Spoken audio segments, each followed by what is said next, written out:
Alright gang, ini dia Modena Z15 GT yang baru saja dilancarkan hari ini bersempena dengan MotoGP di Sepang guys. Yang ini baru saja dilancarkan dengan harga RM8,288. Korang rasa macam mana dengan harga ni? Mempunyai spek enjin 149.5cc ya. 6 kelajuan. Dia punya look ini, dia design dia menjurus kepada bayangan seekor arowana. Ikan arowana guys. Yang ni ada 3 warna yang ditawarkan.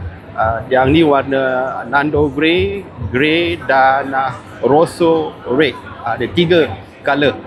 Korang rasa macam mana dengan harga dia RM8,288 ni guys? Ini warna Nando Grey. Kapasiti tangki 5.7 liter. Alright. Dia punya light LED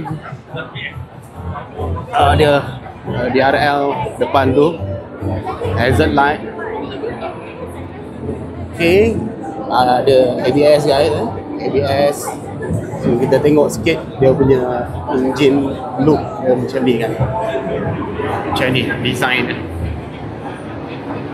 Bersempena dengan Modena 30 tahun. Fuel injection dan keyless guys. Okay, keyless. Tengok dia punya LCD meter dia. Okay.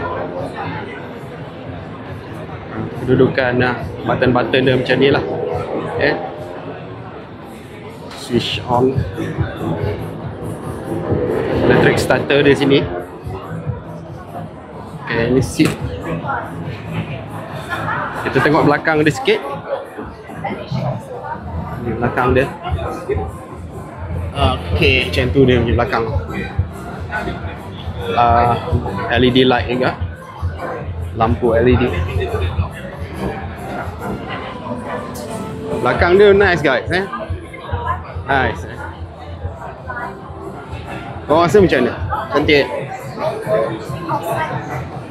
Ni dia punya grafik dia. Grafik dia nice juga. Ni Nando Grey. Dan yang ni grey. Yang ni grey. Dan lagi satu warna Rosso Red. Jadi aku tunjuk kat kau macam mana. Nah, ni daripada depan dia.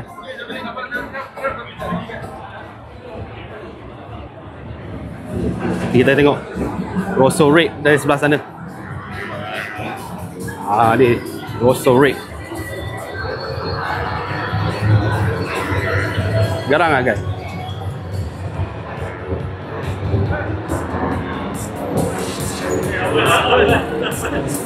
Alright guys, aku rasa itu saja perkongsian untuk buat masa ni. Nanti kalau ada rezeki kita akan test ride dia guys. Alright, Assalamualaikum. Bye bye.